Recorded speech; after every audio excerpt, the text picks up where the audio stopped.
இயேசுவுக்கே புகழ். இயேசுவில் பிரியமானவர்களே, இன்று நம் ஆண்டவர் திருப்பாடல் 34 அதிகாரம் 18 வசனத்தினூடாக இவ்வாறு நம்மோடு பேசுகின்றார். உடைந்த உள்ளத்தாருக்கு அருகில் ஆண்டவர் இருக்கிறார், நைந்த நெஞ்சத்தாரை அவர் காப்பாற்றுகின்றார். இன்று இந்த வார்த்தையை கேட்டுக்கொண்டிருக்கிற ஒவ்வொருவரையும் ஆண்டவர் நம்மை தனது அன்பால் அரவணைக்கின்றார்.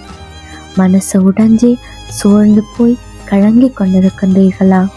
கடன் பாரம் தலைக்கு மேல போயிட்டே எப்படி எல்லாத்தையும் அடைக்க போறோமோ என்று கவலைப்பட்டு கொண்டிருக்கிறீர்களா? குடும்பத்துல நிம்மதி சந்தோஷம் எதுவுமே இல்லையே என்று கவலைப்படுகிறீர்களா? தீராத உடல் வியாதி நித்தம் அதால வருந்தி கொண்டிருக்கின்றீர்களா?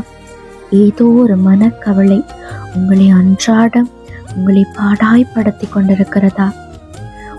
ஆண்டவர் உங்களை பார்த்து சொல்லுகிறார், உங்களுடைய எதிர்காலம் எப்படி இருக்குமோ என்று நீங்கள் கவலைப்பட வேண்டாம்.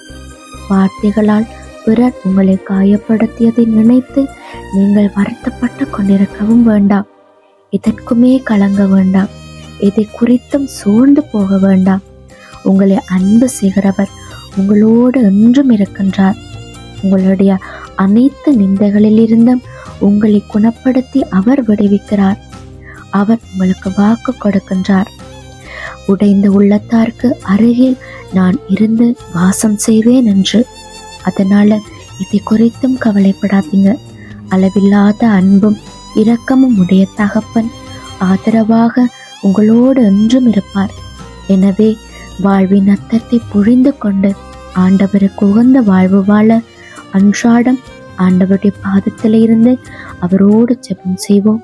ஆண்டவரை வழிபடுவோம். ஆமேன்.